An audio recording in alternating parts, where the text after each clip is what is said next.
Dear learners, I welcome you to the third lecture of the topic RNA, and this lecture is focused upon understanding the structure of transfer RNA.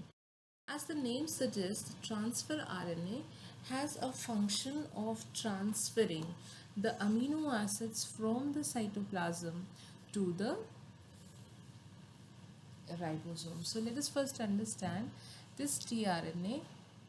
This is a ribosome, okay, where the protein synthesis is taking place. As we all know that all the three RNAs are involved in the process of protein synthesis, okay. And this is, and what is protein? Protein is nothing but amino acids. So this is the amino acid, okay, and this amino acid has to be transported from the place where it is present. Where it is present? It is present in the cytoplasm, right? So this amino acid has to be transferred from cytoplasm to the ribosomes. This transport is done by tRNA, and therefore it is called as transfer RNA. So I hope you understand the basic functioning of transfer RNA. Transfer RNA will pick the amino acid from the place where it is present in the cytoplasm, and it will deliver it to the site where it is required for protein synthesis. Okay. So it is also called as an adapter molecule. Why it is called as an adapter molecule? Because it is acting as a bridge between, let us understand this point with a diagram. Say for example, this is your messenger RNA, okay, and this messenger RNA has codons in it, which codes for different amino acids, okay.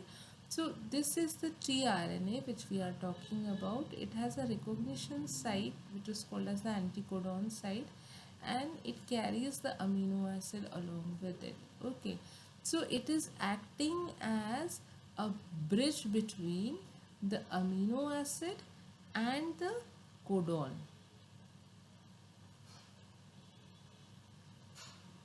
right? So therefore it is called as an adapter molecule. So the transfer RNA has a very complex structure due to foldings, a lot of foldings present in it, and many arm and stem and loop structures are present in this molecule. And this molecule has an ability to recognize the codons, and one transfer RNA can recognize more than one codon. The basic feature of this molecule is that it has presence of unusual bases, okay. The bases which are normally present in an RNA are adenine, guanine, uracil, and cytosine, okay. But then we find many modified bases or unusual bases are present, and it is seen that the presence of these unusual bases, they improve the functioning of the transfer RNA, right. Now we also come to a point where the transfer RNA also has, since it is an RNA molecule, it will also have a 5' and a 3' end, and the 3' end always has a fixed CCA sequence. You can see it in the figure when it comes in the next slide. And this CCA molecule, this CCA sequence helps to attach with the amino acid, and the amino acid which is picked from the cytoplasm is first activated by ATP, means energized, we can say. And after activation, the activated amino acid is attached to the 3' end of the transfer RNA by an enzyme which is called as amino acid transferase enzyme, okay. Now let us see what are the unusual bases which are present. This unusual base is a uridine, this is a pseudouridine, this is a dihydroxyuridine. These are few examples which show that how much modified bases are being encountered in any transfer. So here we find that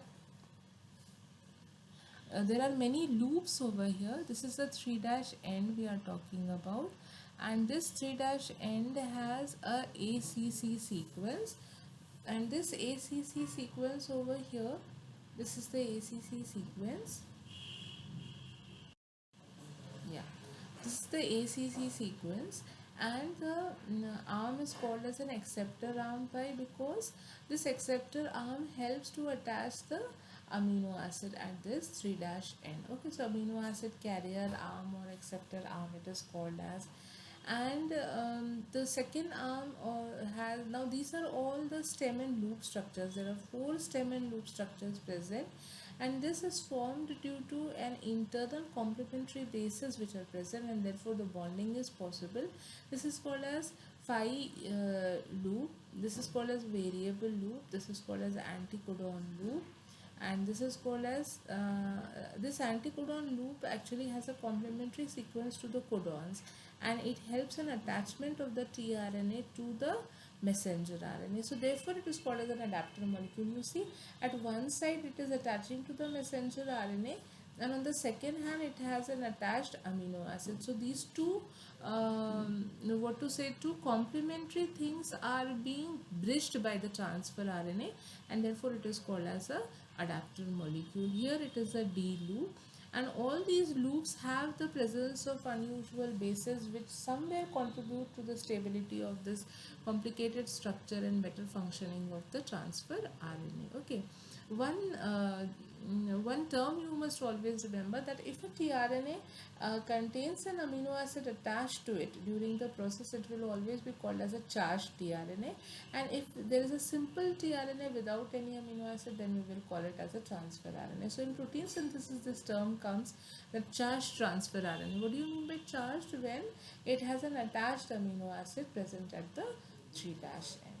So I hope you have understood the structure of this tRNA.